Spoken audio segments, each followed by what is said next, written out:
Et bonjour, voilà, je recadre un petit peu. Bienvenue dans cette nouvelle vidéo, je suis très contente de vous retrouver aujourd'hui. Pour tout vous dire, ça n'a pas été une journée très facile. Quand on est entrepreneur, on se remet beaucoup en question et on peut avoir des doutes. Et en fait, ce que j'ai fait hier, c'est que j'adore faire ça au mois de novembre. C'est faire le bilan de l'année qui vient de se passer et commencer à préparer l'année qui va arriver. J'adore faire ça. C'est un moment pour moi, c'est un moment d'observer les évolutions, mais aussi d'observer les échecs, d'observer ce qui peut être amélioré, ce que j'ai envie de continuer, etc. Donc c'est un super exercice. Et je me suis rendu compte que ça fait plusieurs années que je fais les mêmes questions, que en fait finalement j'ai mes fiches bilan qui sont tous les ans les mêmes. Et ce qui est génial avec ce genre de support, c'est que justement d'une année sur l'autre on peut observer les évolutions et on peut voir aussi ce qui s'est passé durant les années. Et ça j'aime beaucoup. Et du coup je me suis dit que j'allais vous expliquer comment je fais ce bilan de l'année, l'importance de faire ce bilan de l'année et l'importance aussi de commencer à préparer l'année qui va venir. Donc vous pouvez retrouver les fiches à télécharger juste en dessous. Sinon vous pouvez prendre un cahier, prendre des notes et vous aurez tous les éléments pour faire votre propre bilan sans forcément télécharger les fiches. Mais disons que c'est sympa parce que c'est tout mon univers, toutes les couleurs que j'aime, etc. Donc ça a aussi une autre énergie et vous pouvez l'imprimer en bonne qualité, le mettre dans un beau classeur, le garder. Moi j'adore faire ça. Donc dans un premier temps, ce que je fais, c'est que je me pose une dizaine de questions pour comprendre les moments phares de l'année. Donc je vous liste les questions. 3 mots pour décrire mon année. Par exemple, moi j'ai mis beaucoup de retour à soi, beaucoup de faire confiance, d'écoute intérieure, de douceur, de glow up aussi. Glow up ça veut dire quoi? Ça veut dire briller en fait, littéralement en anglais. Mais c'est briller vraiment de l'intérieur, c'est-à-dire retrouver sa propre lumière intérieure et que finalement ça se voit à l'extérieur, ça rayonne. Mais aussi il y a 2 mots qui sont quand même revenus dans cette année 2021 pour moi, qui a été doute et peur. Pourquoi? Parce que quand vous évoluez, il y a toujours des choses qui sont plus difficiles que d'autres et les doutes et les peurs font partie du chemin. Et j'ai eu beaucoup de doutes et de peurs à propos du manque. Manquer d'argent, manquer de temps, manquer d'organisation. Enfin vous voyez, j'étais quand même beaucoup dans le manque, dans cette énergie de manque, alors que je ne veux pas du tout vibrer le manque. Bien au contraire, je veux vivre l'abondance au quotidien. Et cette sensation de doute et de peur est quand même pas mal revenue. Donc j'ai quand même mis ça dans mon bilan. Ensuite, deuxième question, c'est les événements marquants de mon année. Donc ça c'est intéressant de le marquer. Vous imaginez bien qu'en 2020, déjà il y a eu le confinement. Ça c'est un événement marquant par exemple. Numéro 3, ma plus grande fierté cette année. Donc d'écrire ce qui vous rend fier.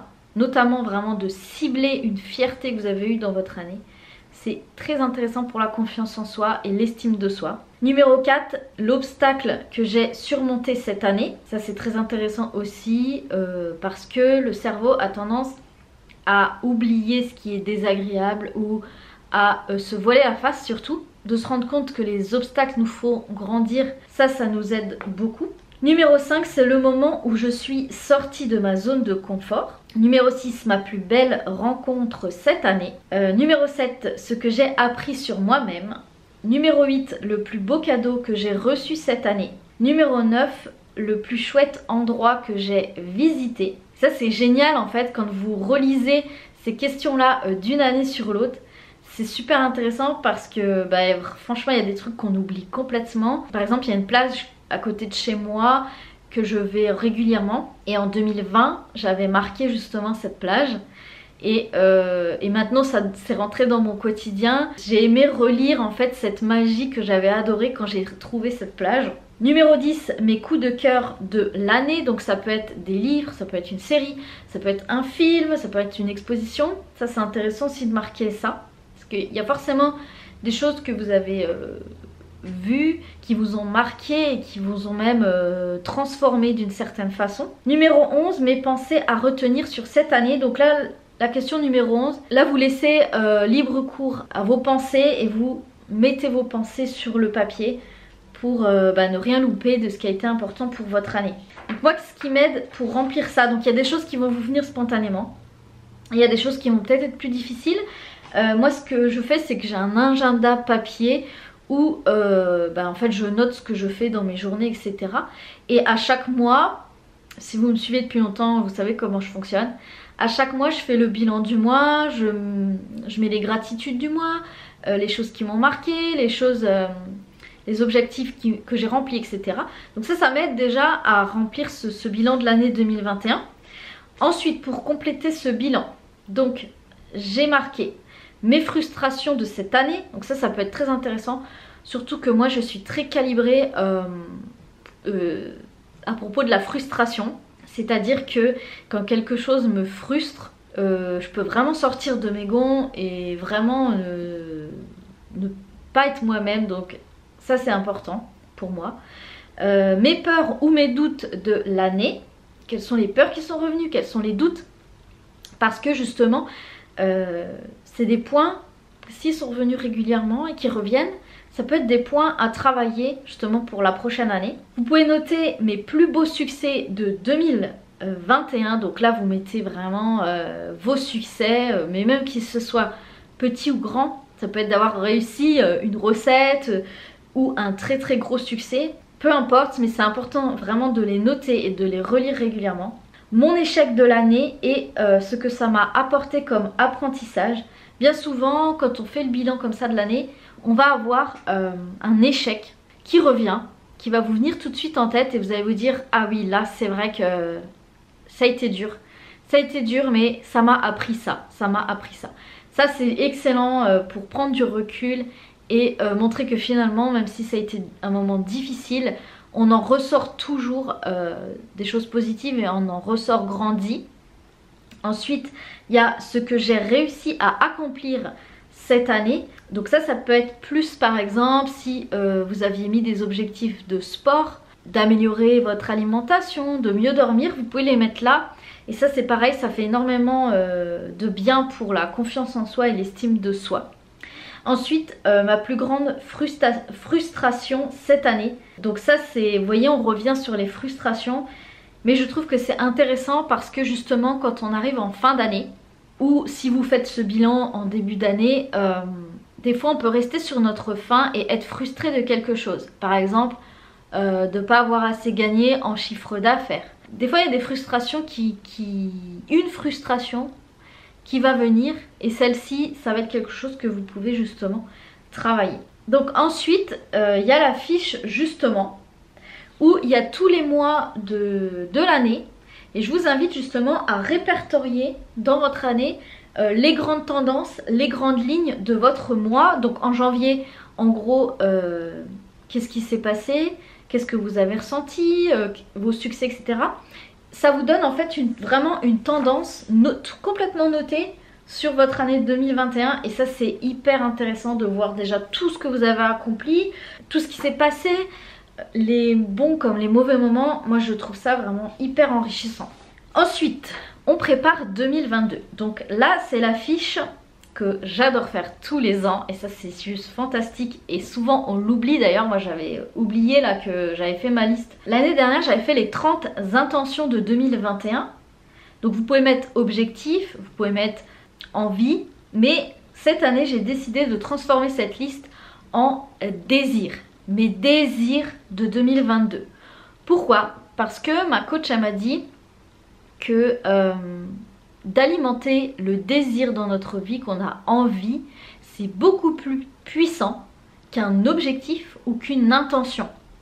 Le désir c'est ce qui va vous nourrir, c'est ce qui va vous faire vous lever le matin, c'est ce qui va vous aider quand il y a des moments difficiles. Donc vous listez vos 30 désirs pour l'année 2022. Donc allez-y, tout ce qui vous vient à l'esprit. Et ensuite ce que vous pouvez faire, soit vous pouvez surligner ou entourer, vous les regroupez par thème. C'est-à-dire par exemple vous faites un thème professionnel, un thème désir personnel, un thème santé, un thème relation. Vous voyez, vous les regroupez dans des thèmes. Donc ça, c'est les 30 désirs puissants et brûlants de 2022. Ensuite, il y a le vision board. Le vision board, ça sert à quoi? Ça sert à alimenter vos désirs, justement. Le vision board, l'idée, c'est de prioriser ces désirs, parce que vous imaginez bien que sur 30, vous n'allez pas les réaliser dès le janvier 2022.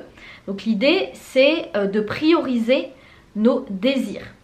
Il y a des désirs, vous allez voir que ça va être plus facile à mettre en place. Par exemple, un désir que moi j'ai mis cette année, c'est de faire une journée au spa, rien que pour moi, de trouver un beau spa qui me plaît, avec massage, etc. Donc ça, c'est un désir qui peut se faire relativement facilement. Donc l'idée, c'est pour vous aider à faire votre vision board des désirs 2022, c'est que sur une colonne, vous allez mettre vos désirs dans le sens des priorités. Donc ça, vous faites une première colonne avec vos désirs dans le sens des priorités. Vous n'êtes pas obligé de le faire pour vos 30 désirs. Prenez vraiment les choses les plus importantes et vous allez voir que vos désirs aussi sont complémentaires. Ça va forcément faire écho. Il y a des choses que vous allez pouvoir regrouper. Parce que par exemple, moi je vise les 100 000 abonnés sur YouTube. Ben ça forcément, ça va m'aider à augmenter mon chiffre d'affaires. Ça va me faire gagner en visibilité, etc. Donc ça va augmenter aussi mon Instagram. Donc tout ça, c'est vertueux en fait. Et c'est global. Donc là j'ai mis par exemple 100 000 abonnés YouTube. Et à côté, vous mettez de l'autre côté de la colonne les premières actions à réaliser pour réaliser ce désir.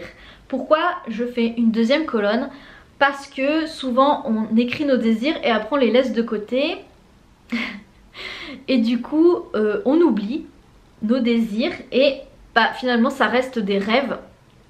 Mais l'idée c'est de tout de suite noter les premières actions pour aller vers ce désir, vers la réalisation de ce désir. Donc par exemple 100 000 abonnés YouTube, ces premières actions, c'est déjà de poster régulièrement une vidéo par semaine et aussi augmenter la qualité des vidéos. Donc que ce soit dans la qualité visuelle, que ce soit sur les thèmes, que ce soit sur le micro, que ce soit sur la lumière peut-être, etc.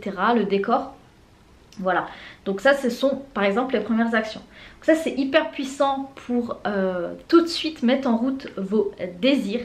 Et si vous travaillez avec l'univers, et j'espère que vous le faites, parce que l'univers travaille avec nous en co-création. L'univers adore que vous soyez au clair.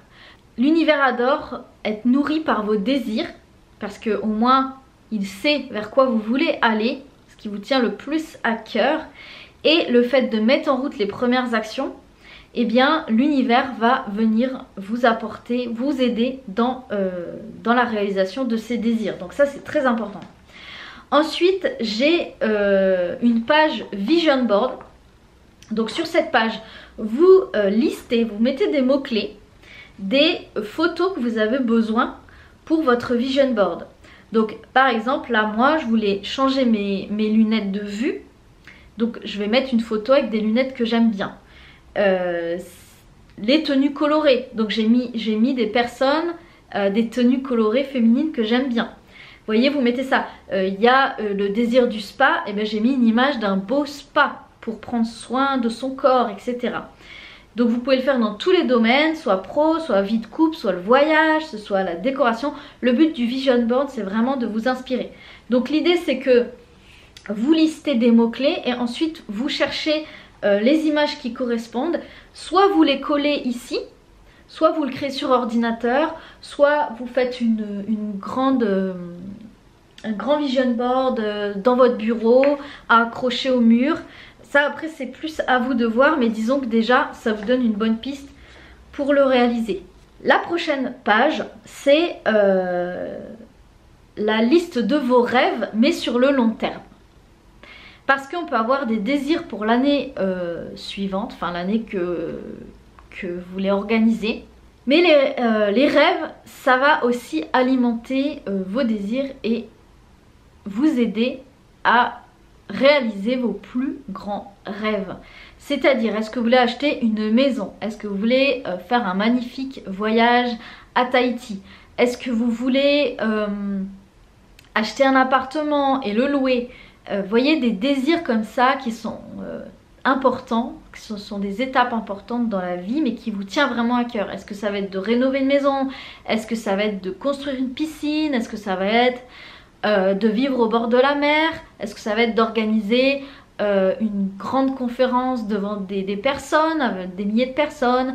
Vous voyez, c'est vraiment des rêves comme ça. Donc là, vous notez toute la liste de vos rêves sur le long terme et vous les relisez surtout régulièrement. Ça, c'est très important. C'est pour ça que c'est très intéressant d'avoir un classeur avec tout marqué dedans. Et de temps en temps, quand vous avez le petit coup de blues, vous relisez ça et direct, vous allez remonter votre joie. La prochaine page, alors ça c'est très important je trouve pour moi, c'est vous listez vos mentors et vos sources d'inspiration. Donc ça peut être des coachs qui vous inspirent, ça peut être des comptes Instagram, ça peut être que vous avez envie d'obtenir telle image de marque, que vous avez envie d'être telle femme, que vous avez envie d'avoir tel décor. Vous voyez, des choses qui vous inspirent, qui vous nourrissent et des choses que vous pouvez retrouver facilement.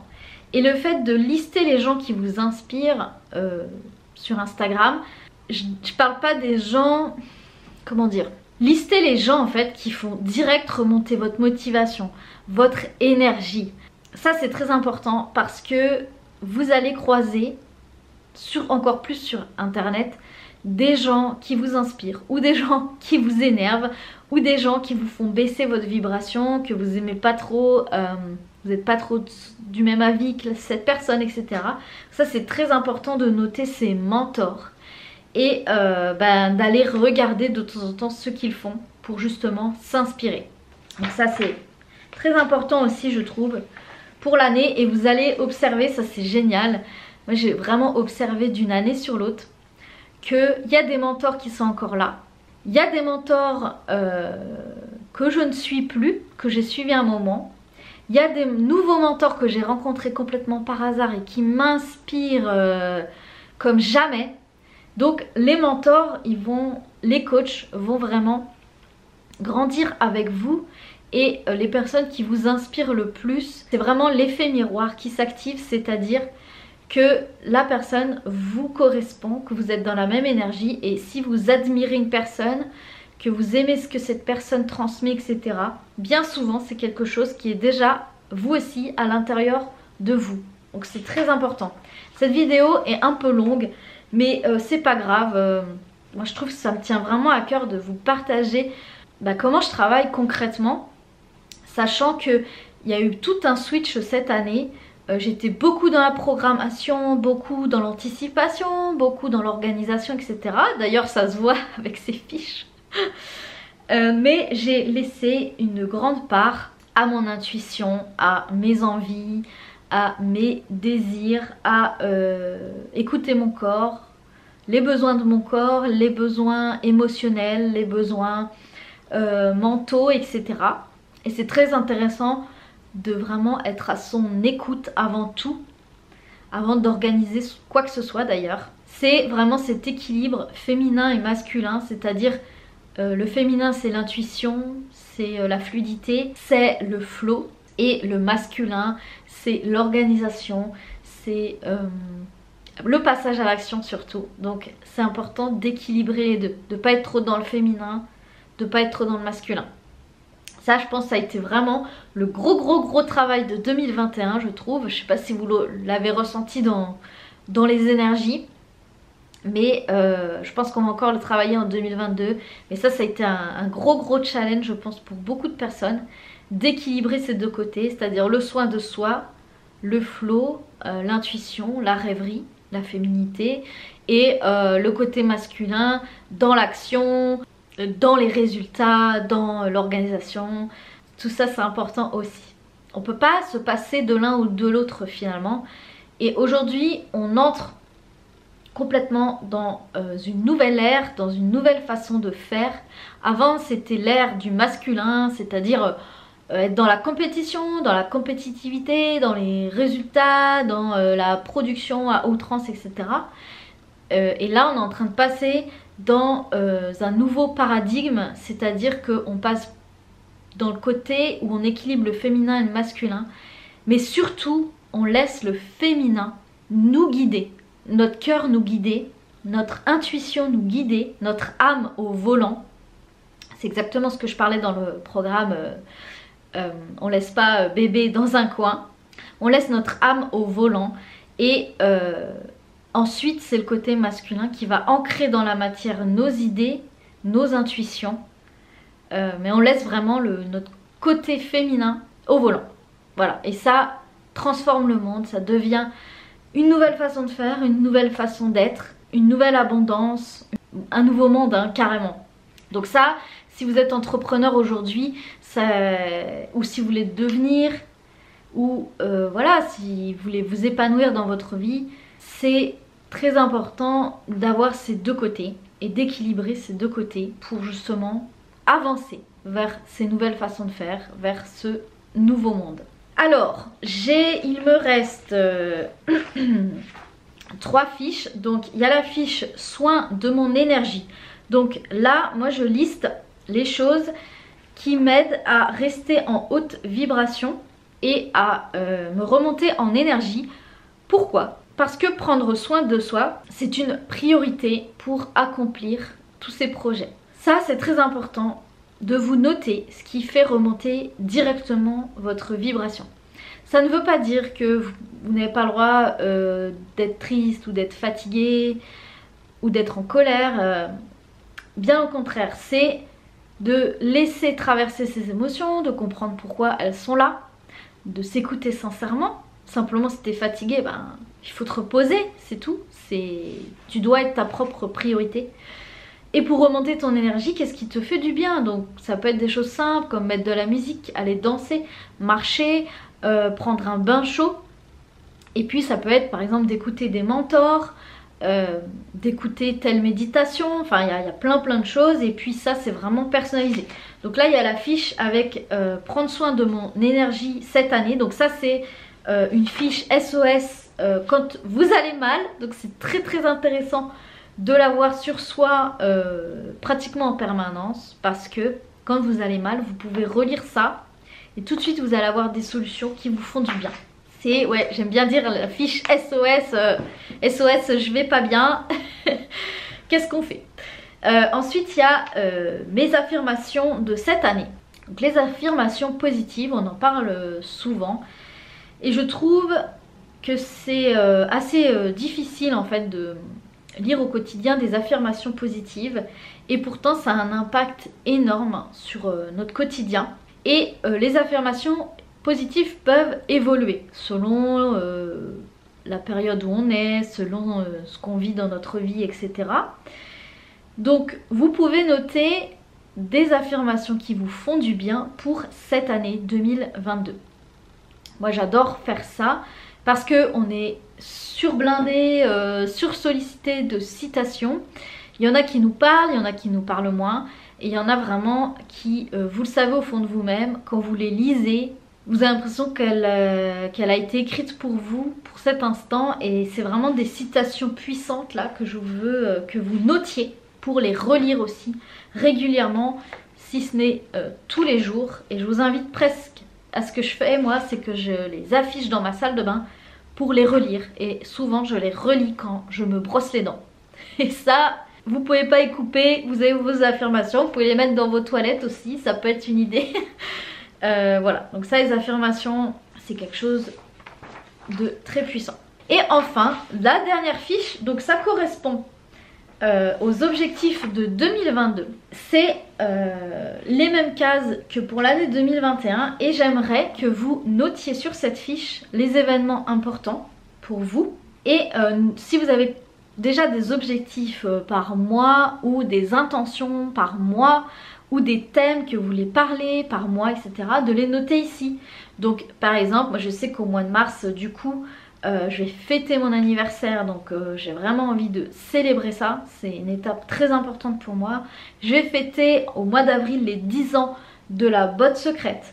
Donc voilà, ça c'est des événements importants par exemple. Et puis là, vous voyez, c'est pas encore rempli. Je vais compléter au fur et à mesure. Là, moi je vous invite à faire ce bilan de l'année au calme. Vous préparez une boisson chaude, vous mettez de la musique que vous aimez bien. Vous pouvez vous mettre dans votre lit, dans votre canapé avec un plaid ou à votre bureau et laissez-vous du temps pour remplir ces fiches, pour penser à vous. Faites-le avec le cœur, faites-le avec la joie, faites-le vraiment en tête à tête avec vous-même, laissez-vous du temps. Et aussi vous pouvez compléter ces fiches, vous pouvez y revenir et vous allez voir qu'aussi ça va peut-être évoluer dans l'année. Ça c'est tout à fait possible, mais en tout cas vous allez voir que en décembre du coup 2022, l'année, un an après du coup, vous allez retomber sur ça et ça va être hyper précieux et ça va être très émouvant de retrouver tout le travail que vous avez fait avec ça. Donc je vous mets ces fiches à disposition à télécharger sous la vidéo et on se retrouve dans une prochaine vidéo. J'ai plein de thèmes, beaucoup de thèmes qui me viennent en tête. Voilà, j'espère en tout cas que vous avez passé une belle année 2021, que vous avez rempli certains objectifs. Là vous avez encore du temps pour terminer vos objectifs ou pour améliorer des choses que vous vouliez améliorer. Et 2022 va être fantastique. J'espère vous accompagner toute cette année 2022.